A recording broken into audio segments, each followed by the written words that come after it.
Hey everyone, and welcome back to Ideanthro. Today, we're taking a look at another common bioretention species, and this one is Ficinia nodosa. Now we see this quite a lot in Queensland. It's pretty common, and it's got some really good uses. So we're going to take a quick look at it, show you how to identify it. So this is Ficinia nodosa here. So I'll pan round, it fills up this entire system here.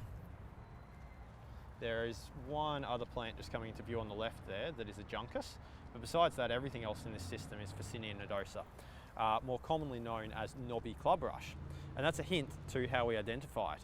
So you can see here that it has these long skinny cylindrical leaves on it, and at the top of each leaf is one of these little club shaped flowers like so.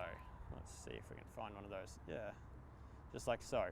So those are shaped like a little club, hence the name knobby clubrush, and they, they're about an inch from the end of each leaf.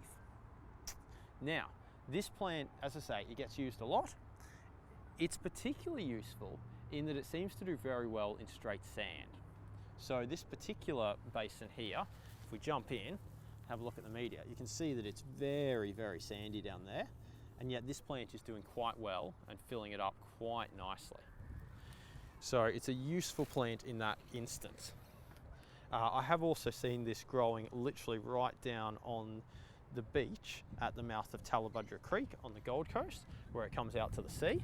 I've seen it growing there in very, very sandy and even salty conditions. And in fact, we're not far from the sea right now. One thing I will point out about Ficinia, and this is important for the maintenance people out there, is that from my observations, and I can't necessarily prove this, but from my observations, it is very sensitive to herbicide and to overspray. It seems that even a small touch of it will really upset it and potentially kill off the whole plant. So we need to be careful because we'll often see Ficinia nodosa planted in amongst other plants like lomandras, which are more common, more easily identified.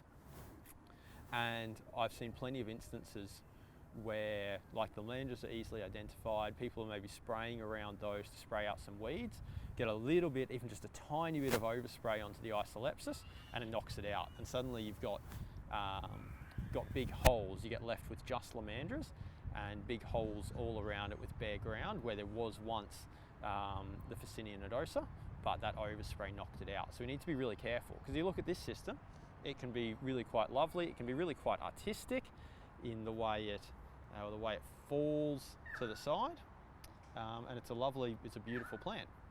But yeah, we need to know what it is, and we need to treat it accordingly. Cool. Okay, let's turn this back around again. That's it for this episode. Quick look at Ficinia nodosa. If you want to find out more about Ideanthro, see more of our content, that sort of thing, you can find us online at ideanthro.com.